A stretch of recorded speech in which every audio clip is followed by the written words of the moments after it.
Hinamak na manugang. Kabanata 601. Pagkatapos, ang mga medyas sa banyo. Masipag ka, bakit kailangan mong maghugas ng medyas? Puno ng ngiti ang mukha ni Helena. In the future, my maids and nannies for all this housework, right? Ilang segundo pa lang ang nakalipas, bossy pa rin siya, pero sa sumunod na segundo, sobrang delicious niya kaya napatalon si Ming Nooran sa takot at nakaramdam ng hindi komportable sa lahat. Tita Shu, ayos lang ako. Nakangiting sabi ni Helena, mula ngayon, maaari kang manatili hanggat gusto mo sa bahay ko. Kung sino ang gustong itaboy ka, una akong hindi papayag. Sa sandaling ito, pumasok sina Shu Fugi at Zhang Faang mula sa labas. Dumighay si Zhang Faang habang nakaugalian niyang inuutusan si Ming Nooran. Nooran, ipagtimpla mo ako ng isang tasa ng tsaa at dalhin ito. Bago pa niya matapos ang kanyang mga salita, ibinuka ni Helena ang kanyang bibig at pinagalitan. Hindi mo alam kung paano ibuhos ito sa iyong sarili. Si Nooran ay nagtatrabaho ng husto, at mayroon ka pa ring lakas ng loob na hayaan siyang magtrabaho. Si Zhang Faang ay natigilan at hindi alam kung ano ang kanyang sinabing mali. Kadalas, tinatrato ni Helena si Ming Nooran bilang isang katulong na babae at inuutusan siya. Nagulat din si Shu Fugi at mabilis na sinabi, eldest sister, today. Ano ang nangyari sa iyo? Anong nangyari? Pinandilatan siya ni Helena at sinabing, papuntahin mo ang iyong asawa sa banyo at hugasan ang kanyang mga medyas. Para kanino mo ibinabato dyan? Pagtapos ay agad na tumalikod si Helena at muling ngumiti sa kanyang mukha. Ainalalayan niya si Ming Nooran paakyat sa hagdan. Nooran, huwag mo silang pansinin. Sa hinaharap, kung may humiling sa iyo na magtrabaho, hindi ko sila bibitawan. Si Shu Fugi at Zhang Faang ay natulala sa bulwagan, nakatingin kay Helena. Nanlaki ang mga mata ni Zhang Faang at bumulong, Fugi, mali ba ang ininom na gamot ng kapatid mo ngayon? Kadalasan, si Ming Nooran ay umiinom ng libre, ngunit ngayon ay nagbago ang kanyang pagkatao. Napakamot ng ulo si Shu Fugi at mabilis na sinabi, hindi mo naman kilala si eldest sister. Ano pa ba ang makakapagdulot sa kanya ng ganito maliban sa pera? Napailing din si Jane Lewes. Hindi rin niya napigilan ang kanyang ina.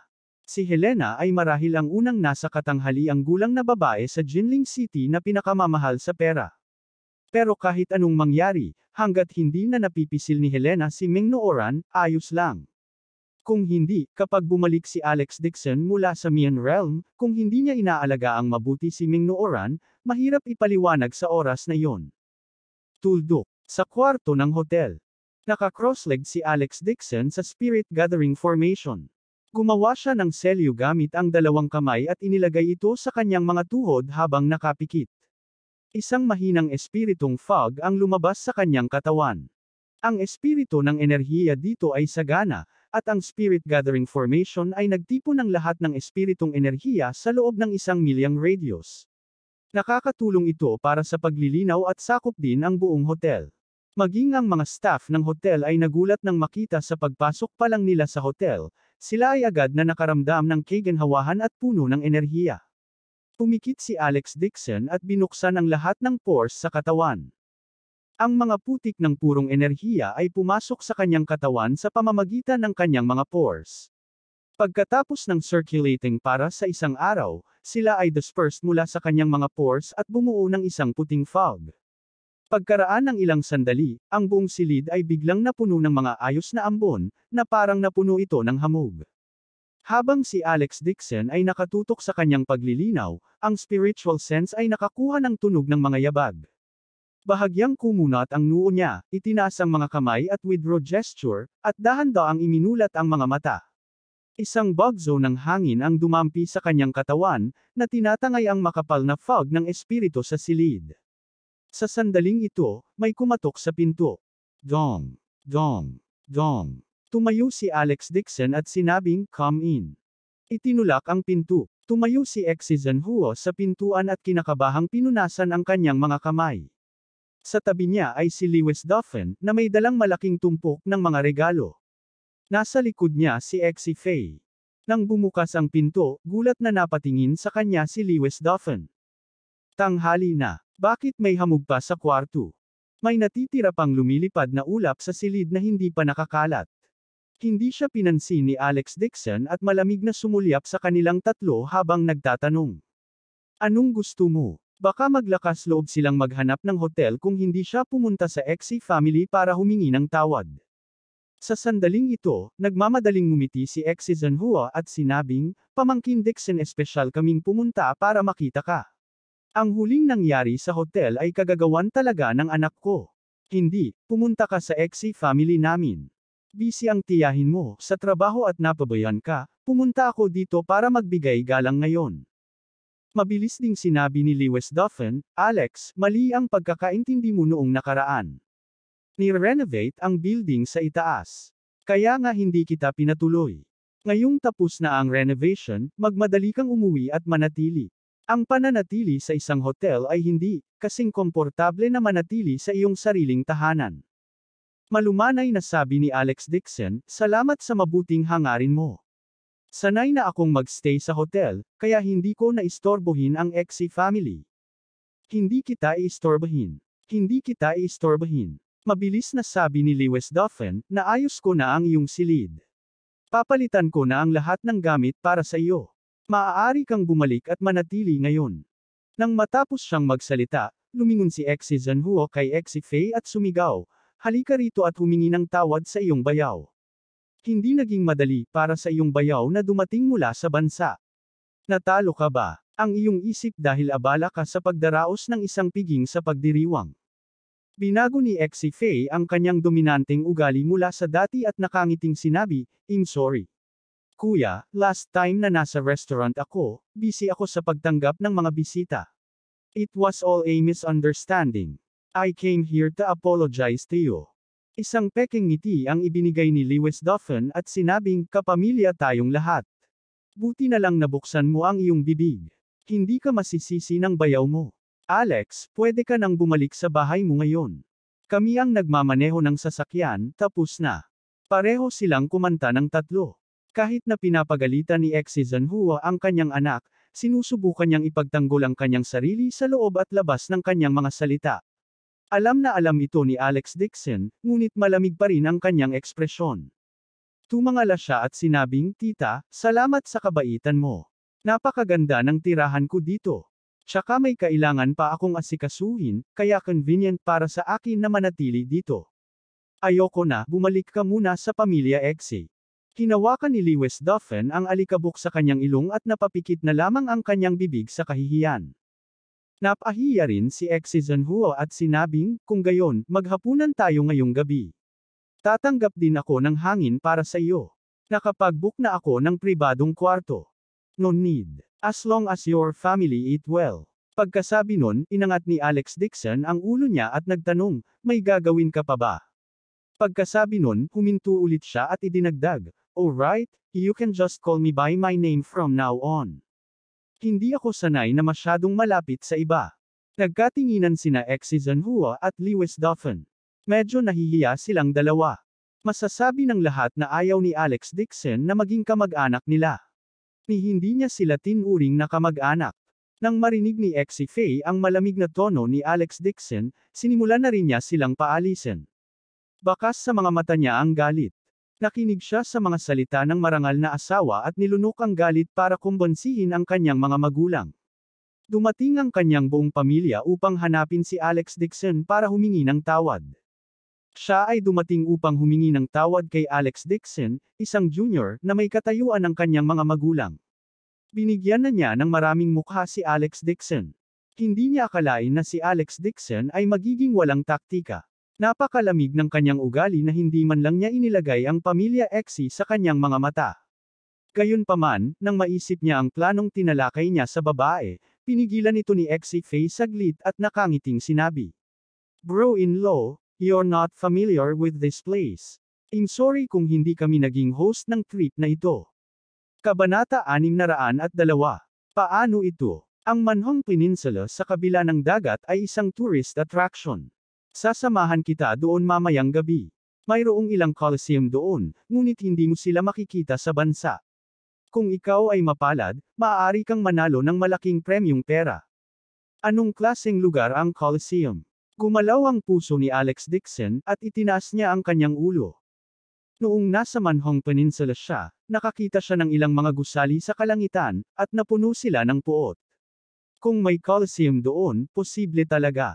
Narinig niyang interesado si Alex Dixon. Natuwa rin si Exie Faye sa kanyang puso. Sa pamamagitan nito, maisakatuparan ng maayos ang plano. Mabilis niyang sinabi, "Bro-in-law, I don't know the details. I will accompany you to take a look tonight. Kilala ko ang manager ng Coliseum. Babatiin ko siya at diretsyong pumasok." Hindi na kailangan. Umiling si Alex Dixon. "May gagawin pa ako. I will go another day. Kung wala kang ibang gagawin, papasok muna ako." Tehim na natuwa si Exie Faye, ngunit hindi niya inaasahang tatanggihan siya ni Alex Dixon ng ganoon kabilis. Wala nang patutunguhan ang pag-uusap.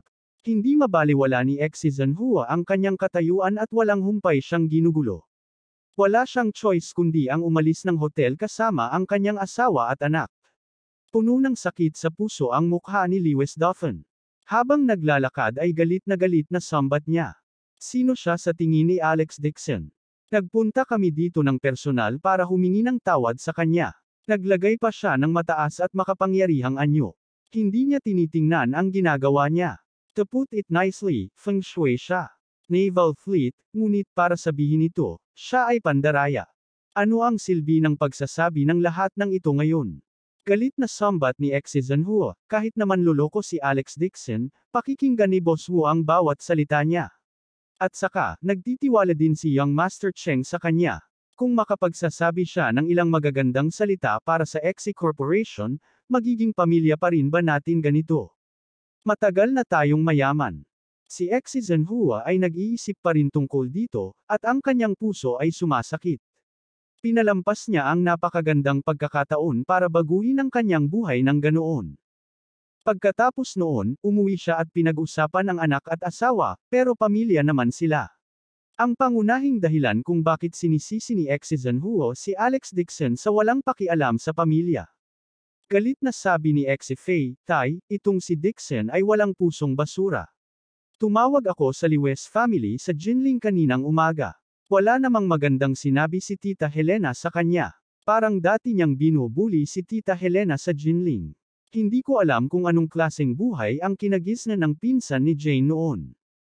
Napabuntong hininga si Exie Zhenhua at umiling. Kalimutan mo na ta. Mukhang hindi niya hahayaang magsalita si Alex Dixon para sa Exie family natin. Tatawagan ko ang ilang matandang kaibigan para tingnan kung matutulungan nila ang Exie family natin. Dad, don't worry about that.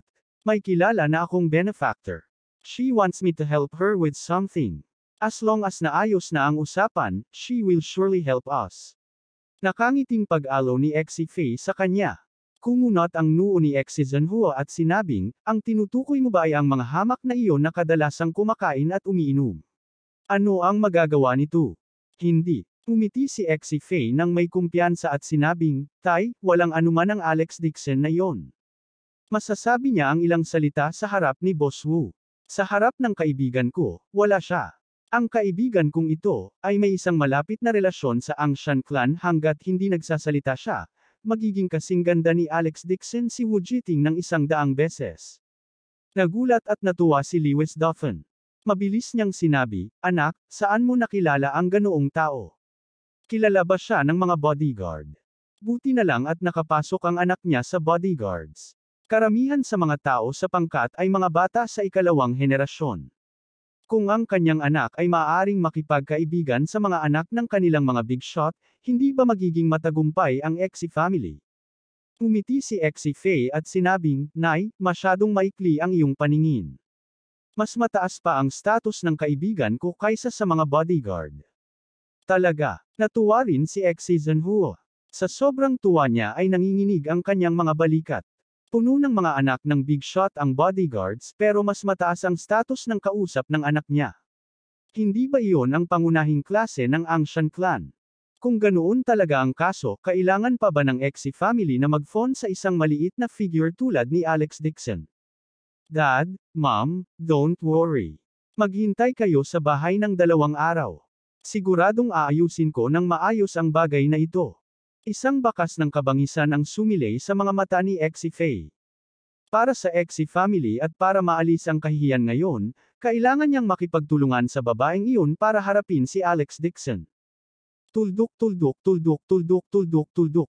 Kumatok ang manager sa pinto at magalang na nagpadala ng ilang VIP ticket sa kwarto ni Alex Dixon. Mr. Dixon, regalo ito ng isang binata na tinatawag na Exy Faye. Kamag-anak mo daw siya. Naghihintay siya sa ibaba at gustong humingi ng tawad sa iyo ng personal. Napatingin sa kanya si Alex Dixon at kinuha ang VIP ticket sa silver plate. Ang mga VIP ticket na ito ay ang admission ticket sa Coliseum. Ayaw niyang magkaroon ng anumang bagay sa pamilya Exy, lalo na sa kawalan ng respeto ng pamilya Exy sa kanyang asawa. Naisip pa ni Alex Dixon na putulin ang lahat ng pakikipag-ugnayan sa pamilya Exy. Ayaw niyang ma-fall out sa Exy family ngayon dahil kay Albert Lewis at sa iba pang matatanda. O kung hindi, hihilingin na lang niya sa Exy family na mag-scram. Ang kanyang kahulugan ay malinaw na ipinahayag. Hindi niya inaasahan na hindi susuko si Exy Faye at walang hiya pa siyang lalapit sa kanya. Kinuha ni Alex Dixon ang VIP ticket at mahinang sinabi, sabihin mo sa kanya na tinanggap ko na ang ticket. Hayaan mo na siya. Sa hinaharap, kung may hahanapin sa akin mula sa Exy family, matutulungan mo akong tanggapin ito. Oo. Mabilis na yumuko ang manager at lumabas ng kwarto na nakayuko. Kamakailan, ang paggamit ng pagsasara ng kumpanya ng Exy family ay nagdulot ng kaguluhan sa Yamang City. Ang bagay na ito ay halos naging katatawanan ng buong lungsod. Maraming tao ang nanunuya sa Exy family. Malinaw na may dumating na isang makapangyarihang kamag-anak, at ang pamilyang Exy ay malapit ng magbangon, ngunit sa huli, pinaalis siya ng pamilya Exy bilang isang pulubi. Nasa salusalo pa rin ang anak ng pamilya Exy, at pinapahiya niya ang kagalang-galang na panauhin na ito. Sa huli, siya ay isang kilalang panauhin ng Angshan clan, at maging si Boss Wu ay umalis na may isang kisap mata ng kanyang manggas. Sa wakas ay nasaktan ng pamilya Exy ang lahat ng malalaking boss ng Yamang City. Ayon sa mga chismis, ang nangyari ng pagkabangkarote ng pamilya Exy ay nagpagalit sa Angshan clan. Naghiganti sila para sa kamag-anak na ito sa kanyang likuran. Sa gabi, espesyal na lumapit si Angshan Cheng upang ituro si Alex Dixon sa isang pagkain at nagtanong tungkol sa pag-unlad ng paggawa ng alak. Ang lahat sa hotel ay nanginginig sa takot habang sila ay sama-samang yumuyuko sa pasukan ng 70 degrees upang salubungin siya. Ang Master Dixon na ito ay may hindi pangkaraniwang katayuan. Ang panganay na anak ng Angshan clan ay talagang dinadala ni Wu Jiting, Secretary Jin, at ilang iba pang malalaking shot sa araw-araw, at nagbook ng buong restaurant para mabigyan lang ng pagkain si Master Dixon. Kailangang malaman ang lahat ng big shot sa Yamang City ay kailangang gumastos ng maraming lakas at imbitahan si Wu Jiting o Secretary Jin sa isang pagkain. At ang ilang malalaking shot na ito ay talagang kasama ni Master Dixon sa hapunan. Hindi man sila ang pangunahing upuan. Habang kumakain, kinuha ni Alex Dixon ang VIP ticket at casual na nagtanong ng ilang katanungan tungkol sa Coliseum. Umiti si Angshan Cheng at sinabing, Master Dixon, ito ang unang pagkakataon na bumiyahe ka sa Manhong. Ang Coliseum na ito ay isang lokal na espesyalidad. Kung may oras ka, sasamahan kita upang tingnan ito ngayong gabi. Ang Coliseum ba ay isang lugar kung saan nag-aaway ang mga mabangis na hayop? Ibinaba ni Alex Dixon ang kanyang baso ng alak at nagtanong, mayroon pa bang pagsusuri? Kabanata 603. Umiti si Wu Jiting at nagsabi, Master Dixon, sa simula, ang Coliseum ay itinayo tulad ng Coliseum sa sinaunang Roma para sa layunin ng libangan. Nagsagawa sila ng isang pagtatanghal ng bullfighting, ngunit nang maglaon ay nagustuhan ito ng mga turista, kaya ito ay unti-unting nabuo sa isang multi-purpose na proyekto sa turismo. Nag-isip sandali si Alex Dixon at sinabing, kung gayon, tingnan natin. Si Angshan Ming ay tinawag ng kanyang kuya para samahan siya. Nakaramdam siya ng hindi komportable sa kanyang puso, kaya napangiti siya sa kakaibang paraan. Master Dixon, ang Coliseum ay isang madugong lugar. Huwag kang matakot. Nang mawala na ang boses niya, dumilim ang mukha ni Angshan Cheng at napag-alitan, hindi pa ba nakikita ang bibig mo? Ilang mabangis na hayop lang iyon. Ano ang hindi nakita ni Master Dixon noon? Hindi tulad ng ikaw ay walang ginagawa sa buong araw, kahit isang aso ay maaaring matakot sa iyo hanggang sa maiihi ang iyong pantalon. Sa harap ng lahat, natatakpan ng dumi ang mukha ni Ang Shanming. Wala siyang choice kundi kunin ang tasa at ayaw niyang sabihin. Master Dixon, naging masungit ako kanina. Paparusahan ko ang sarili ko ng 3 tasa para humingi ng tawad sa iyo. Pagkasabi noon ay pumulot siya ng 3 tasa ng alak at ininom lahat sa isang lagok. Sigaw ulit ni Ang Shancheng. Lumabas ka at paandaran mo ang sasakyan dito. Ihatid mo ng personal si Master Dixon. Si Ang Shanming ay binugbog lamang ng kanyang ama, kaya hindi na siya nang ahas na magsalita pa. Mabilis siyang lumabas at pinaandar ang sasakyan. Tumingon si Ang Shancheng at umiling kay Alex Dixon. Bumantong hininga siya at sinabing, Master Dixon, ngayon lang nabastos ang kapatid ko. Hihingi ako ng tawad sa iyo. May anak ang tatay ko. Sobra niyang inispoil si Aming at wala siyang ginagawa ngayon. Nagpakatanga siya sa isang grupo ng mga bastos sa buong araw na nagpapawalang bisa sa pamilya. Umiti si Alex Dixon at hindi nagkomento. Parang hindi pa niya nakita si Mark Lewis. Noong nakaraan, mas dominante si Mark Lewis kaysa kay Ang Shanming. Hindi bababa sa Ang Shanming ay ang kanyang ama at kuya para pigilan siya.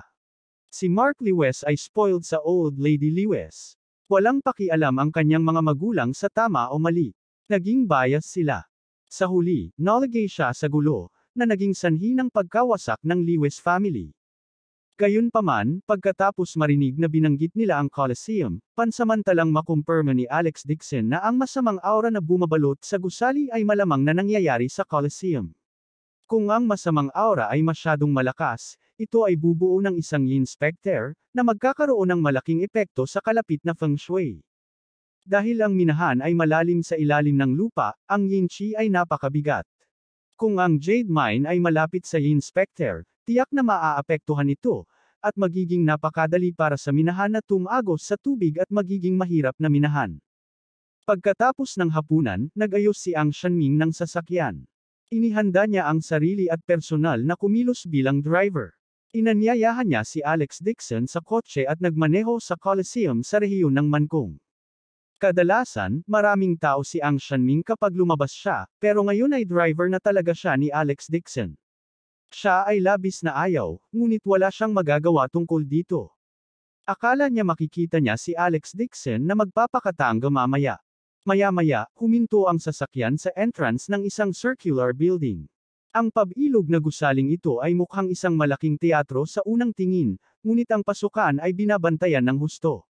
May mga armadong lalaki din na nakauniporme na nagbabantay dito. Ang nakapalibot na mga pader ay matibay ding bakod na bakal. Napakaningning ng mga ilaw na nakasabit sa pasukan, at gumamit pa sila ng mga kulay na ilaw upang makabuo ng iba pang uri ng mabangis na hayop.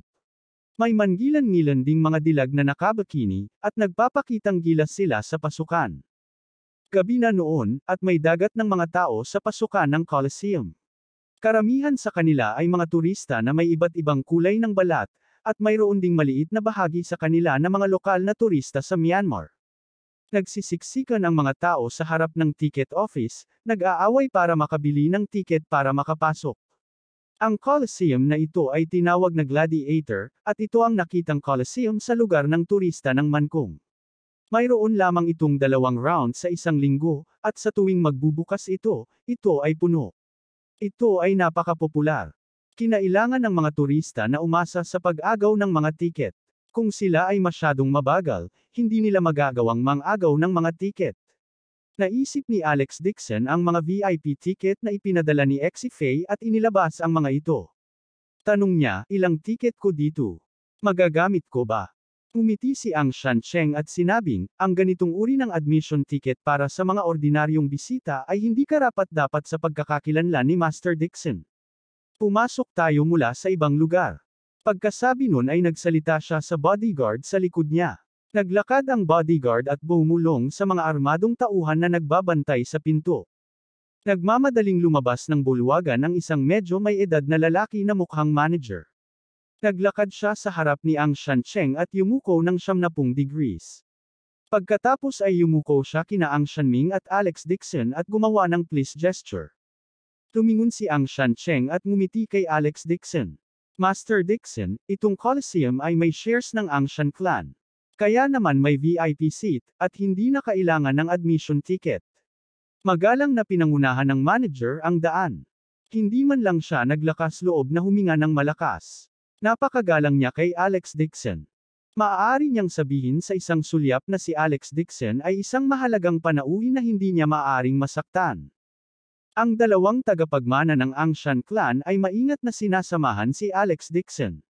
Napaatras pa si Ang Shancheng at sumunod sa likuran niya. Ito ang unang pagkakataon na nakakita siya ng isang tao na may ganitong uri ng paggamot. Ilang sandali pa ay nakarating na sila sa entrance ng VIP passageway. Kung ikukumpara sa masikip na pasukan ng Coliseum, ang VIP passageway sa likod ay napaka-deserted. Ito ay isang maliit na landas na nakatago sa hardin. Kung lumakad sila at sumakay ng elevator, makakarating sila sa VIP room ng Coliseum. Ang daanan na ito ay eksklusibo sa Angshan clan. Karaniwan itong ginagamit upang tumanggap ng mga kilalang panauhin at manood ng mga warbeast kasama ang mga miyembro ng pamilya. Walang pinayagang gumamit nito.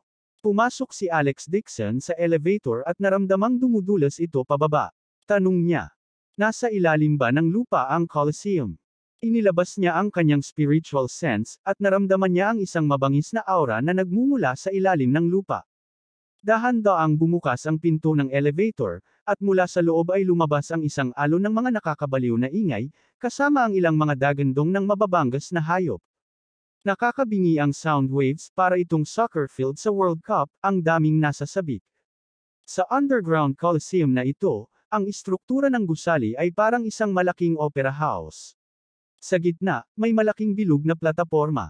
Ang plataporma ay napapaligiran ng matibay na barbed wire. Sa plataporma, nagkaroon ng pagtatanghal ng bullfighting. Isang lalaking nakasuot ng puting uniforme ng bullfighting na may hawak na pulang tela at nagdudulot ng galit sa toro. Mabilis at maliksi ang mga galaw ng lalaking bullfighting na ito.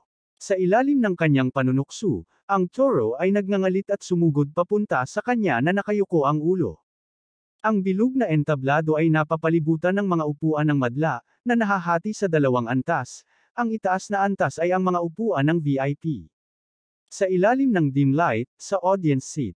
Personal silang dinala ng manager sa isang pribadong silid sa ikalawang palapag, sa kalahating bukas, at pinapasok ang lahat.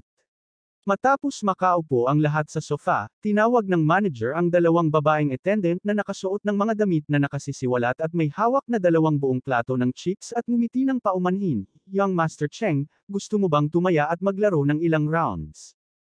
Master Dixon, maaari kang tumaya ng chips dito. Maaari kang tumaya sa mga gladiator o hayop. Nilingon ni Ang Shancheng si Alex Dixon at ngumiti. Ang lugar na ito ay pangunahin para sa pakikipaglaban sa mga toro, ngunit mayroon ding mga mabangis na hayop tulad ng mga oso, leon, at tigre sa ilalim ng bakal na kulungan, ngunit dahil ang panganib ay masyadong malaki, ang mabangis na hayop lamang ang maaaring makipaglaban sa isa't isa, at hindi tunay na tao. Ang Shanming, na nakatayo sa tabi niya, ay sumangot ng masama. Kuya, ano ang silbi ng pag-upo mo lang dito at pagpustahan? Siguradong hindi interesado si Master Dixon sa ganitong klase ng laro ng matandang lalaki. Bakit hindi mo sinabi kay Master Dixon na may isa pang uri ng kapana-panabik na paraan para maglaro? Kumunot ang noo ni Ang Shancheng at binigyan ng babalang tingin si Ang Shanming. Saway niya, pumunta ka sa gilid at maupo ka dyan. Sa oras na ito, tumangala si Alex Dixon at nagtanong, ano pa ang gusto mong laruin? Kabanata 604. Nang makita siyang nagtanong, ngumiti si Ang Shancheng at sinabing, Master Dixon, si Aming ay nagsasalita tungkol sa isa pang paraan ng pagsusugal, na magkaroon ng isang matapang na bisita na personal na umahan at makipagkompetensya sa mga mabangis na hayop, na katulad. Sa mga manunood na maglagay ng kanilang mga taya, kung ang bisita mananalo, makukuha niya ang bahagi ng mga chip na inilagay sa kanya ng madla, at ang kalahati ng mga chips na inilagay sa mabangis na hayop ay kokolektahin ng Coliseum. Umiti si Wu Jiting at sinabing, Master Dixon, ang bullfighter sa entablado ay isang matapang na manlalaro ng VIP. Nang matapos siyang magsalita ay nakahanda na ang bullfighter sa entablado. Nang sumugod ang toro, mabilis niyang inihagis ang pulang tela sa kanyang kamay at sinaksak ang puso ng toro. Maayos at malinis ang kanyang pamamaraan, at sinaksak niya ang puso ng toro gamit ang kanyang makapangyarihang talam. Agad na nagpakawala ng galit na galit ang toro at bumagsak sa lambat na bakal sa gilid ng bukid. Sa isang putok, bumagsak ito sa lupa, at bumulwak ang dugo. Puno ng dugo ang bullfighter. Excited niyang iwingayway ang kamay sa mga tao. Sa sandaling ito, excited ding sumugod ang host sa entablado at nag-anunsyo. Lahat, itong matapang na panauhin ay nanalo sa bullfight na ito. Congratulations sa kanya sa kanyang pagkapanalo sa laban na ito. Ang premyong inilagay sa kanya ay 16 na milyon. Siya ay kukuha ng 8 milyon. Congratulations! Naghiyawan ang audience. Nakakabingi ang mga hiyawan at tagay. Umakyat sa stage ang dalawang dilag na naka-swimsuit at hinalikan sa mukha ang mga nanalo. Ang isa sa dalawang batang babae ay may hawak na billboard na may nakasulat na numero ng premyo, habang ang isa naman ay bumukas ang bote ng champagne ng malakas at inispray iyon sa entablado. Dahil sa ganda at pera, uminit ang kapaligiran sa pinangyarihan. Maraming tao ang sabik na hamunin ang susunod na halimaw, magiging isa pang mapalad, at kunin ang malaking premyong pera. Nang makita ni Alex Dixon ang eksenang ito, naisip ni Alex Dixon na hindi kataka-taka na sikat ang Coliseum. Nag-aaway ang mga turista para makapasok. Sa asensya, isa itong anyo ng Las Vegas Casino. Kagandahan, dugo, kaguluhan, at hamon ng isang malaking premyong pera, napakahirap para sa mga turista na labanan ang tukso. Tinanong ni Ang Shanming, Master Dixon, gusto mo bang umakyat at makipaglaban? Hindi. Umiling si Alex Dixon, hindi man lang interesado. Dumating na ako. Kailangan kong maranasan ito, anuman ang mangyari. Hindi sumuko si Ang Shanming at sinubukang kumbansihin si Alex Dixon, ito ay isang espesyal na tampok ng lugar ng turista. Bukod dito, si Master Dixon ay may napakahusay na kakayahan. Kailangan mo bang matakot sa kanilang mabangis na hayop? Walang pakialam na tumingin sa kanya si Alex Dixon at hindi sumagot. Si Ang Shancheng, na nasa tabi niya, ay may madilim na mukha at galit na sumigaw, "Aming, lumabas ka sa silid at tumayo sa labas. Kung wala ang mga tagubilin ko, hindi ka pinapayagang pumasok." Kuya, gusto ko lang makitang magsawa si Master Dixon at pasayahin siya. Hindi kumbinsido si Ang Shanming at napasigaw siya, "Anong nakakatuwang umupo? Hindi ka naman matanda. Kung hindi ka pupunta, gagawin ko." Umakyat sa stage at hamunin siya. "Bastard, umalis ka dito," galit na sigaw ni Ang Shancheng. Hindi siya pinakinggan ni Ang Shanming. Pinutol niya ang panunumbat ng kanyang kapatid at sinabi kay Alex Dixon, "Master Dixon, hindi ko inaasahan na hindi ka maglalakas loob na umakyat sa entablado. Balak kong makipaglaro sa iyo." Galit na galit si Ang Shancheng kaya namula ang mukha niya. Akmang sasampalin siya, inabot ni Alex Dixon ang kanyang kamay para harangan ito at tinanong si Ang Shanming nang nakangiting hindi ngiti. "Ano ang gusto mong gawin, young Master Ming?" Siyempre ito ay isang taya. Natuwa si Ang Shancheng, at isang tusong tingin ang sumilay sa kanyang mga mata. Umiti si Alex Dixon. Kumuha siya ng ilang chips mula sa maliit na burol sa pilak na plato at itinapon iyon. Pusta chips. Natuwa si Ang Shanming. Gusto niyang pukawin si Alex Dixon para ilabas ang kanyang galit. Ngayong si Alex Dixon na mismo ang tumalon sa hukay, hindi siya masisisi. Ang Shanming rolled his eyes and said with a coy smile, "Master Dixon, we are not short of money. Kung gusto mong maglaro, maglaro ng malaki. Tara na sa stage at sabay tayong lumaban sa mga hayop. Isasama kita para maglaro. Kung sino ang unang pumatay ng toro ay mananalo." Master Dixon, nakakainip ang paglalaro ng chips. Wala ka bang jade mine sa mga kamay mo? Pastahan tayo sa mga mina. Kapag natalo ka, sa akin ang minahan sa kamay mo. Kung manalo ka, ibibigay ko sa iyo ang nakikita uri ng yellow jade mine sa kamay ko. Paano? Nakakagulo ka lang. Magwala ka. Sa sobrang galit ni Ang Shancheng ay hinampas niya ang mesa at umungol. Umiti si Alex Dixon at sinabing, "Hindi ako interesadong makipaglaban sa mga halimaw sa entablado, ngunit dahil mainit mong inimbitahan ako, sasamahan kita." Lumiit ang mga mag-aaral ni Ang Shanming. Sa sobrang saya niya ay muntik na siyang mapatalon. Pinigilan niya ang kanyang pananabik at mabilis na sinabi kay Ang Shancheng, "Kuya, pumayag na si Master Dixon. Ano ang kinakatakutan mo? Dahil gusto mong tumaya, hindi ka panapanabik na tumaya ng 10 milyon. I invited Master Dixon to watch the battle beasts. What are you doing here? You actually dare to ask Master Dixon to go up the stage with you." Nangangati ka yata mabugbog, sambat ni Ang Shancheng.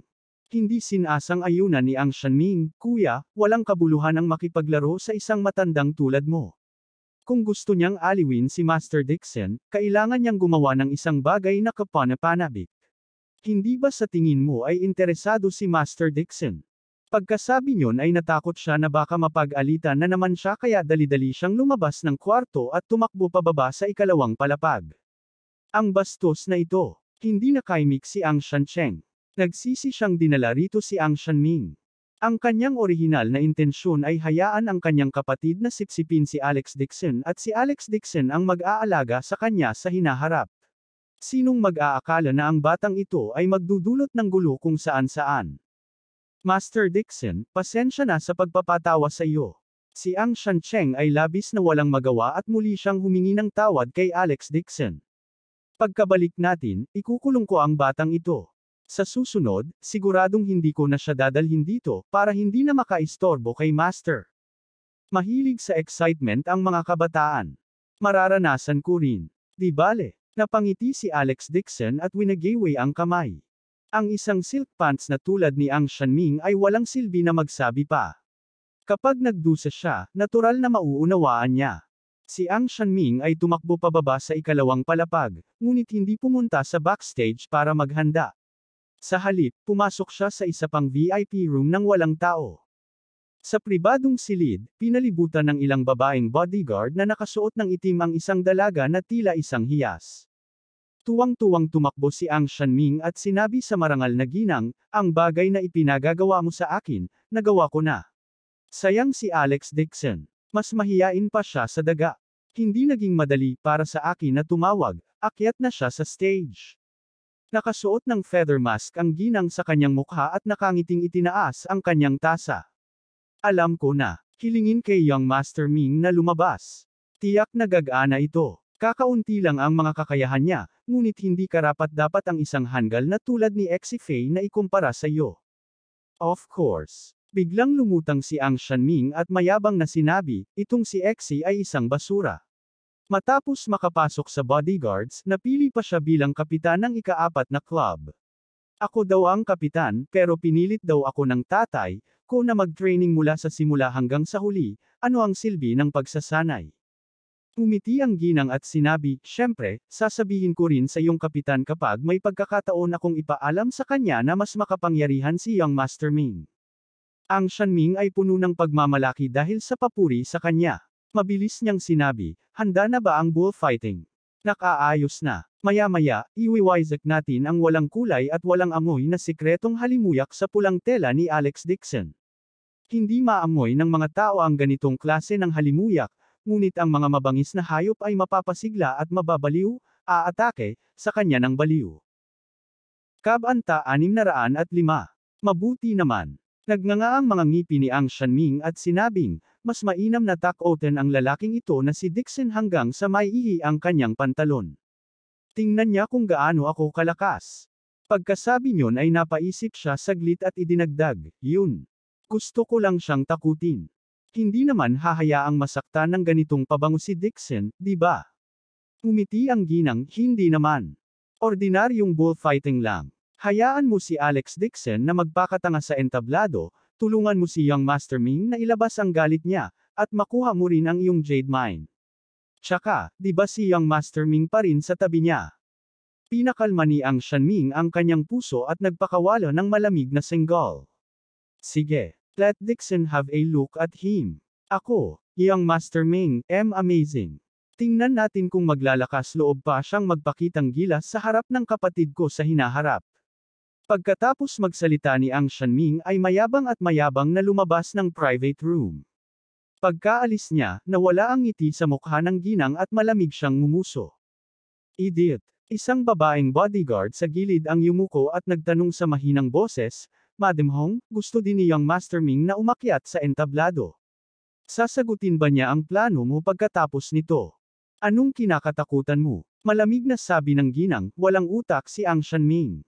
Pagkatapos nito, magpapaliwanag lang ako at yayakapin siya.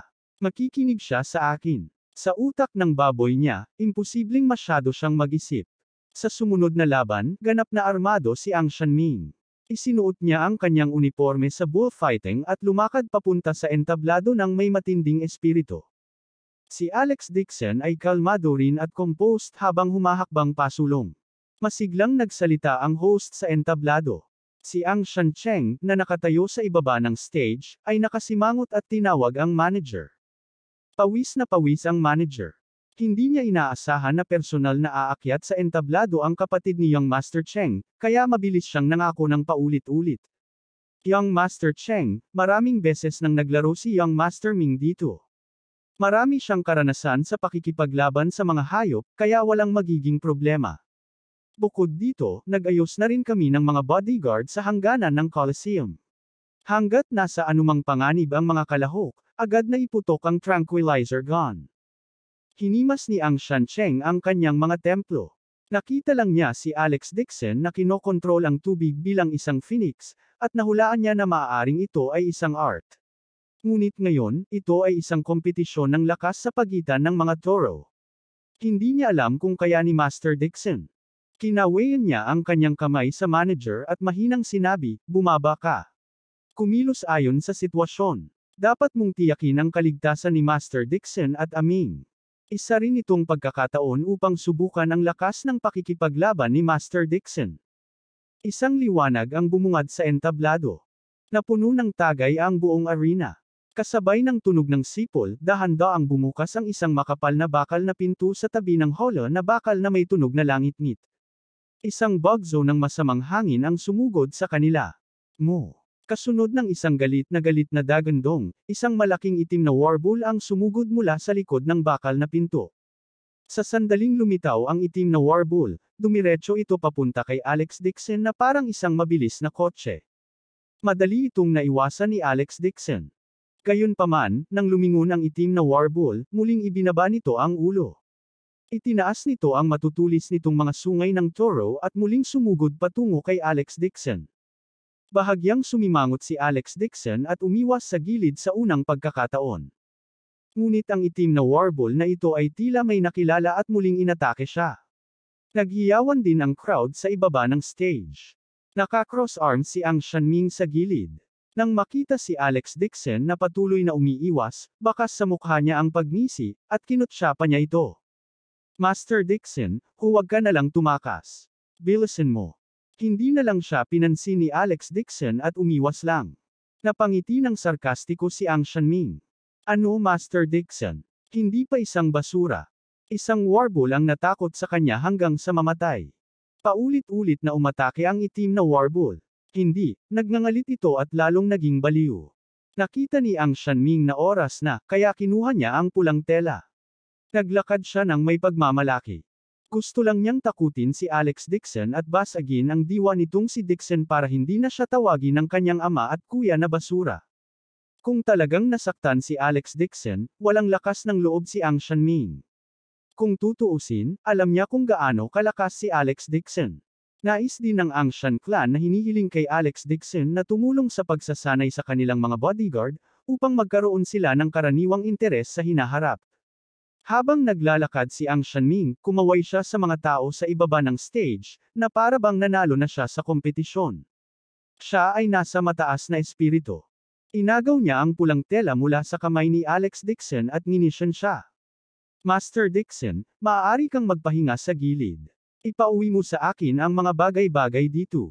Tignan mo lang mabuti kung paano ko pinaamo ni Young Master Ming ang warbull na ito. Pagkatapos sabihin niyon, itinaas ni Ang Shanming ang pulang tela at pinukaw ang warbull. Sumugod ang itim na toro, ngunit hindi man lang ito tumingin kay Ang Shanming. Sa halip, dumiretso ito papunta kay Alex Dixon. Anong ginagawa mo? Hinawakan ni Ang Shanming ang pulang tela at pinanatili ang postura ng toro. Galit na galit siya. Umungol siya at itinaas ang pulang tela patungo sa itim na toro. Gayunpaman, muling binaliwala ng itim na yak si Ang Shanming at marahas na sinisingil si Alex Dixon. Ilang beses nang ginulo ni Ang Shanming ang Toro, ngunit hindi siya pinansin sa lahat ng oras. Awkward siyang tumayo sa stage. Narinig ang tawanan mula sa ibaba ng stage. Nakaramdam ng sobrang awkward si Ang Shancheng nang marinig niya ang mapanuksong tawa mula sa ibaba ng entablado. Nabigla siya sa kanyang puso. Wala bang ginawa si Madam Hong sa pulang telang ito? Bakit parang nabaliw ang bullfighting bull na ito? Patuloy itong bumangga papunta kay Alex Dixon. Natigilan din ang audience sa ibaba ng stage. Wala pang nakakita ng ganyan dati. Ang itim na bullfighting na ito ay tila may sama ng loob kay Alex Dixon, na para bang nakilala siya nito. Nang makitang muli ang bull charge kay Alex Dixon, tuluyang natarante si Ang Shanming. Kung talagang nagkamot ng balat si Alex Dixon, tiyak na babaliin ng kanyang ama ang kanyang mga paa sa kanyang pag-uwi.